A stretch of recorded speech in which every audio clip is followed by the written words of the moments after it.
Hi friends, நான் உங்கள் ஆயிஷா. இன்றைக்கி நம்ம தமிழக அரசுடைய ஒரு அதிரடியான இன்ஃபர்மேஷன் பற்றி தான் பார்க்க போகிறோம். ஸோ பயிர்க்கடன் தள்ளுபடி பற்றி பேசியிருக்காங்க. விவசாயிகளுக்கு அனைவருக்குமே ஒரு மகிழ்ச்சிகரமான ஒரு தகவல் அப்படின்னு கூட சொல்லலாம். ஸோ இதோ முழு விவரம் இந்த வீடியோ உள்ளார இருக்குது. வாங்க வீடியோக்குள்ளே போய் பார்க்கலாம்.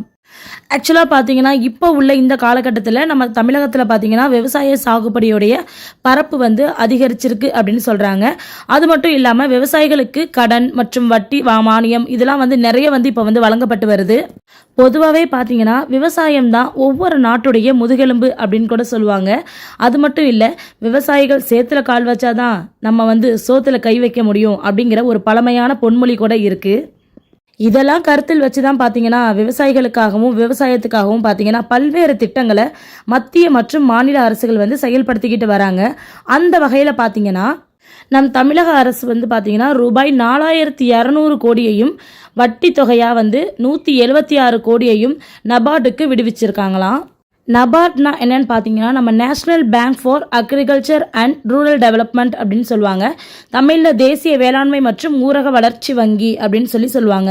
ஸோ நம்ம தமிழக அரசு பார்த்தீங்கன்னா கிட்டத்தட்ட 4200 கோடியையும் அதோட வட்டி தொகை ஒரு 176 கோடியையும் பார்த்தீங்கன்னா இந்த நபார்டு பேங்குக்கு தான் பார்த்தீங்கன்னா விடுவிச்சிருக்காங்க. ஸோ அதுக்கான அஃபிஷியல் தகவலையுமே வெளியிட்டுட்டாங்க. ஆக்சுவலாக நம்ம தமிழக அரசிலிருந்து சொல்லப்பட்டிருக்க முக்கியமான தகவல் அப்படின்னு எடுத்துக்கிட்டோம்னா 2021 22 நிதியாண்டிலிருந்து 2024 to 2025 வரை இருக்கக்கூடிய கூட்டுறவு நிறுவனங்களுக்கு வழங்குவதற்காக பார்த்தீங்கன்னா ரூபாய் 7180 கோடியை தள்ளுபடியாகவும், அதே போல கூட்டுறவு நிறுவனங்களுக்கு நிலுவையில் உள்ள தள்ளுபடிக்கான வட்டி இருக்கு இல்லையா, அதுக்கு 1643 கோடியையும் விடுவிச்சிருக்கிறாங்க. ஸோ இதில் பயிர்க்கடன் முதல் நகைக்கடன் வரைக்கும் இருக்கக்கூடிய எல்லாமே தள்ளுபடி ஆகும் அப்படின்னு எதிர்பார்க்கப்படுது. பயிர்க்கடன் தள்ளுபடியாகும், அதே போல் நகைக்கடன் தள்ளுபடி ஆகுது அப்படிங்கிற பட்சத்தில் 5 சவரனுக்கு கீழ் இருக்கக்கூடிய நகைகள் அத்தனையும் தள்ளுபடி ஆகும் அப்படின்னு சொல்லிட்டு எதிர்பார்க்கப்படுது. ஸோ அதுக்கான நிதியையும் பார்த்தீங்கன்னா நமக்கு தமிழக அரசு தரப்பிலிருந்து விடுவிச்சிருக்கிறாங்க. ஸோ இது தேர்தலை முன்னிட்டு கூட நடைபெற்றிருக்கலாம். சரி, இருந்தாலுமே நமக்கு இப்படி கிடைச்சிருக்கிற ஒரு அஃபிஷியலான ஒரு தகவல் மிகவும் நம்பிக்கைத்தனமாக நமக்கு அமைஞ்சிருக்கு. இது மட்டும் இல்லை, இன்னும் நிறைய மானிய கடன்கள் வழங்கவும் படுது. அது ஒரு சில காரணங்களால தள்ளுபடியும் பண்ணப்படுது. அதை பற்றின முழு விவரம் இதோ. நெக்ஸ்ட் பார்த்தீங்கன்னா இப்போ இதில் மானியத்தில் என்னென்ன கொடுக்கப்படுது அப்படின்னு பார்த்தீங்கன்னா மானியத்து மூலயமா ஒரு விவசாய உபகரணம் வாங்குறதுக்கு லோன் கொடுக்குறாங்க. மானியத்தில் உரம் கொடுக்குறாங்க. அதே மானியத்தில் விதைகள் கொடுக்கப்படுது. மின்சார மானியம் அளிக்கப்படுது. ஒரு ஏற்றுமதி மானியம் அளிக்கப்படுது. ஓய்வூதிய திட்டம் கொடுக்கப்படுது.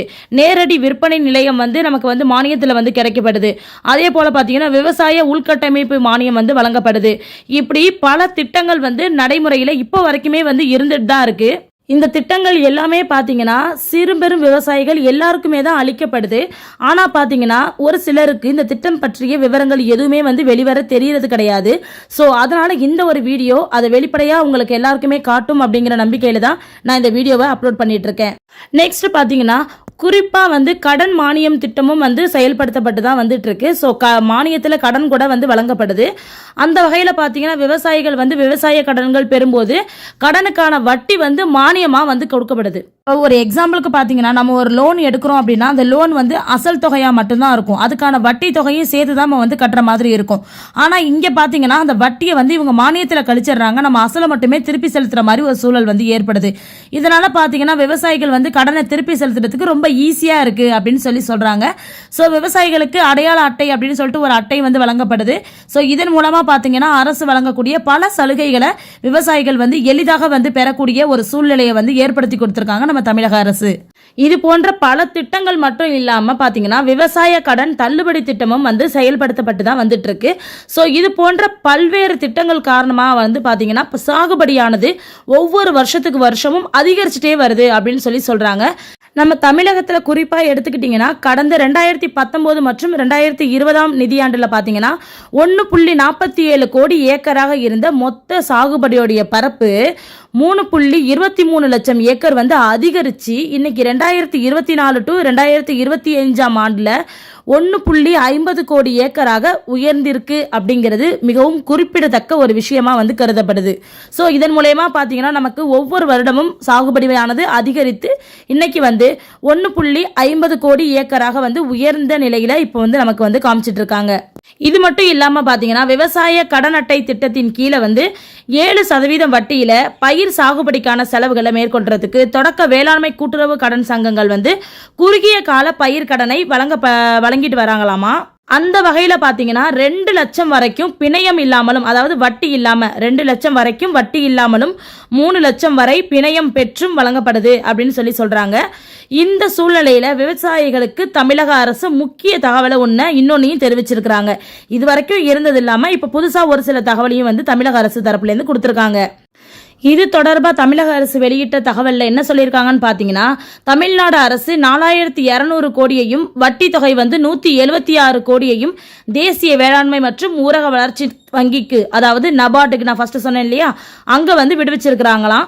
ஸோ மேலும் வந்து 2021 டு 2022 நிதியாண்டிலிருந்து 2024 டு 2025 வரை இருக்கக்கூடிய கூட்டுறவு நிறுவனங்களுக்கு வழங்குவதற்காக பார்த்தீங்கன்னா 7180 கோடியை வந்து தள்ளுபடியாகவும், கூட்டுறவு நிறுவனங்களுக்கான நிலுவையில் உள்ள தள்ளுபடிக்கான வட்டியாக 1643 கோடியையும் விடுவிச்சிருக்கிறாங்க அப்படின்னு சொல்லிட்டு பார்த்தீங்கன்னா ரொம்ப அதிகாரப்பூர்வமான ஒரு அறிவிப்பை வந்து நமக்கு வந்து அறிவிச்சிருக்கிறாங்க.